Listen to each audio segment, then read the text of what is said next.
What's up YouTube, it's TCG here and welcome back to another TCG video on my channel. Today we're going to be talking about 5 underrated cards from the Black, Bold and White Flare mini set that not a lot of people are paying attention to. So hopefully you guys will enjoy this video. If you are a fan of the daily uploads, let me know by rocking the hell out of the like button. Helps out in many ways to help support the channel. I'm forever grateful if you would do so. And with that being said, let's talk about the top 5 underrated cards. The first one up on the menu is going to be Amoonguss. Amoonguss is actually a very interesting stage 1 Pokemon that is a grass type, which is good because that means you hit weakness against Marnie's Grimmsnarl, you hit weakness against Charizard EX, against Zoroark EX, against Roaring Moon EX. So being a grass type is actually kind of good these days, and the dangerous reaction is where it's all about. So we have 30 damage, and if your opponent's active Pokemon is affected by a special condition, this attack does 120 more damage. So in theory, if the opponents, let's say they're poisoned, you're slapping 150 damage. As we all know, we do come back with Brute Bonnet in the format, which is going to really help out this Amoonguss. You can poison yourself as well as the opponent. That means at this point you're already at 160 because of the residual damage of the poison. Yeah, that's not where we're at, but it's already two-shotting stuff like Dragapult EX, and that's very good. Another good thing you can add in is Binding Mochi. If you are poisoned, you slap an additional 40 damage. By that point, we're actually slapping a whopping 190 damage output, and it's actually capping to like 200 because of the poison damage in the checkup phase. And then add in Paralysis Jungle, and if the opponent is not a darkness type, they get 2 additional damage counters of the poison. Meaning you can head to 220 damage with a regular colorless energy with a 1 prize Pokemon. In my opinion, that's good. It is an underrated card, and slapping 220 damage for like 1 energy, it doesn't, yeah, you can choose whether which energy you really want in the deck. That means you can pair it up with a lot of things out there. You will need a 4/4 line of Amoonguss. You will need probably around 2 Brute Bonnets, and then the Ancient Energy Boost Capsules to activate the effect on the Brute Bonnet. But yeah, very cool, underrated card. I have not put this in like my top 10 cards or anything from the Black, Bold and White Flare mini set, but this definitely needs some attention here. The Amoonguss being able to slap a whopping 220 with the effects of Brute Bonnet, Paralysis Jungle, and Binding Mochi. So a 1 prize Pokemon. Who ever thought a card like this would actually exist? Next up is going to be Bofuland EX. This is a very cool one because it actually comes back with a lot of tank ability. It comes back with the ability allowing you to take 30 less damage from attacks after applying weakness and resistance. By itself, this turns into a 250 HP basic Pokemon. Combine that up with the Bouffalant that we have from the Stellar Crown set, allowing you to take 60 less damage if 2 of those Bouffalants are around. Then you're turning yourself into a 310 HP monstrosity. That's kind of insane because that technically means a 90 reduction into you, which is kind of insane. That's not where it stops though. You can actually equip this with a Heroescape A-Spec card, pushing it all the way to 410 HP technically, because the opponent will need to slap 410 HP, or 410 damage, because there's going to be a 90 reduction.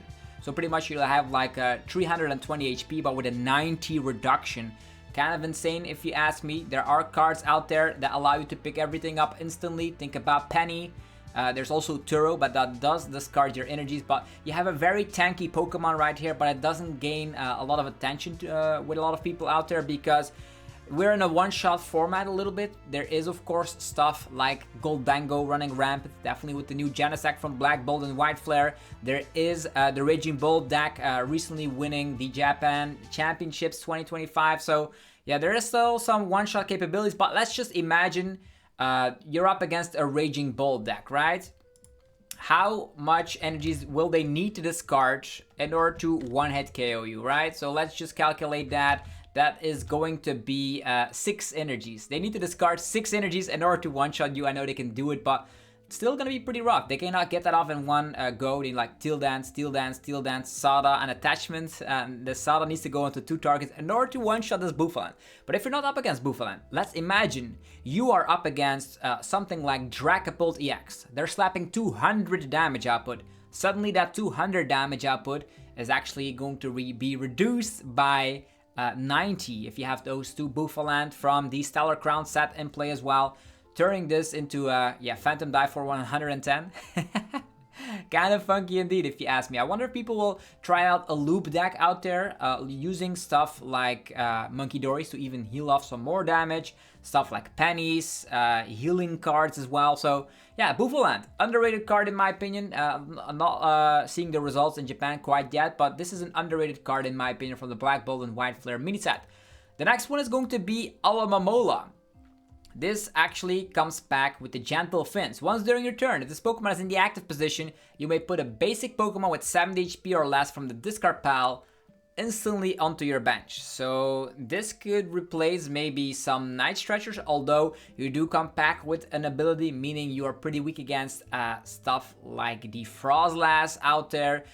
It does come back with 110 HP, so that's actually kind of neat. But getting back 70 HP Pokemon quite easily is nice. I don't know if we will ever see something with this, but maybe there is a low HP attacker in the format that you really want to get back. In the past, we had decks out there. Think about stuff like, I would say United Wings could be also using something like this. But in the past, we also had like Night March and all those decks, relying on low HP Pokemon that are pretty much your attackers. That means every single time you get knocked out, if you promote this with a rescue board or with an air balloon now these days, you already have your attacking Pokemon back. Maybe you want to have your support Pokemon back. That could also be the case. Maybe think about Tatsugiri, but then this is an interesting card because I haven't seen it in list quite yet, but maybe in the future people will try out Alomomola. It's also one of those cards that are being kept under the radar right there. Another card we're going to talk about is Mandibuzz. Hunt for Prey is actually a pretty cool ability. Once during your turn, you may have your opponent reveal their hand. Choose a basic Pokemon with 7 HP or less you find there and put it onto your bench. So initially, this ability can be used to check out the opponent's hand. We're not going to be talking about the 7 HP part first. First, we're going to be making sure we have an ability that allows you to look at the opponent's hand in a stage 1 Pokemon. Any control deck might actually use this in the future if there actually becomes like cards out there. We still have Eerie in the format. Think about that for a second. You can use Hunt for Prey, look at the opponent's hand, and then see, oh, you have items that I want to discard. Then you slap down your Eerie. So if there's more powerful control supporters coming out, then this can actually be kind of a neat way to look at the opponent's hand every single turn. So every single turn you can look at your opponent's hand, and that's why I think it's a very cool ability in my opinion. And also it lets you choose a basic Pokemon with 7 HP or less. You find her and put it on the bench. Could also be very useful if you're playing a spread deck. Think about stuff like Dragapult EX. Maybe you're also playing Hawlucha in the process, and the opponent has all Pokemon out there that can not get one-shotted by a Phantom Dive for residual damage. Then out of nowhere, this Mandibuzz can make sure, oh, if the opponent didn't Ultra Ball them away, their basic Pokemon, you can just look at their hand, slap down that basic Pokemon, and then Phantom Dive for game. That could be a thing that could happen with Mandibuzz. Also, something I could think about is like you're playing an Iron Hands deck, whether you're playing with Dynamo or Eelektrik, whether you're playing with Joltik Box. Something like this could be interesting because sometimes you have your Iron Hands set up and the opponent has evolved all of their Pokemon. Let's say you're up against a board state with, like, I would say double Dragapult EX and your Iron Hands has 4 energies and you're saying like, there's nothing I can do with this, and then the Mandibuzz can come into fruition as well. Another cool thing is that you can bench lock the opponent with the help of Mandibuzz. So there's a lot of cool things happening with this Mandibuzz, but the biggest fan is looking at the opponent's hand for control decks out there. I think that's a little bit underrated in my opinion. Then the last one, Tertuga. This is not going to be underrated too much because of the fact that people have seen this card before, but I did not put it in my top 10 cards because it didn't see any results quite yet over in Japan. But its ability, actually its attack, is very strong. The Ancient Debris or something like that. You're slapping 30 damage for each item card in your opponent's discard pile. Yeah, we've seen Trashalange back in the days. Yeah, really warping the format around it. These days, people are playing less items. Number one public enemy, Budu, is to tank for that. So people are playing stuff like Brock Scouting, Jacques in their list. So not a lot of items out there. But the winning list of the Japan Championships actually was playing, I think, 18 item cards. Which means Tertuga can do some damage. Imagine like half of them are in the discard pile. That's already 270 damage output for a single water type energy. So you can even speed up the process, as mentioned, with the Eerie card to discard more item cards. So 1 energy, high amount of damage, making the opponent second guess if they're playing item cards or not. So Tertuga, will it ever see competitive play at the top tables? I know it's a fossil Pokemon, keeping it down. You have to evolve from the antique cover fossil, which makes it really hard because you cannot open up with some of those fossils. You need to actually slap them down on the bench first, and then they're treated as a basic Pokemon, and the following turn you can get Tertuga out. Maybe we will ever get like a very powerful stadium card which can summon these fossil Pokemon out there, but I think the attack should not be slapped upon.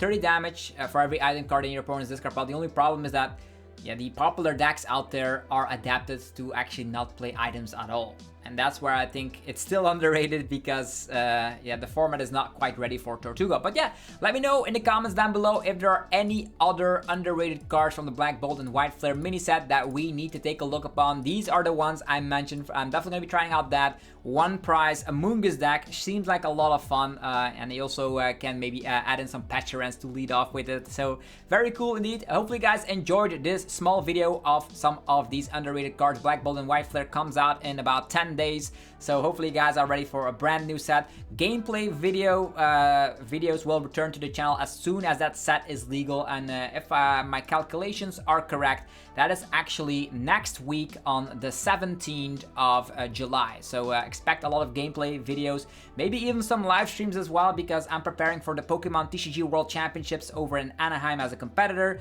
So it's my 6th World Championship, so it's gonna be a blast quite yet, and I'm very excited to be traveling with my squad all the way to California, having some adventures there. I'll be vlogging the event as well, but for now, let me know in the comment section what do you think about these underrated cards. Will you try some of them yourself? Or let me know if there's any card you would put on a list like this as well. Thanks for watching, and also go check out the sponsors. They make the daily content possible.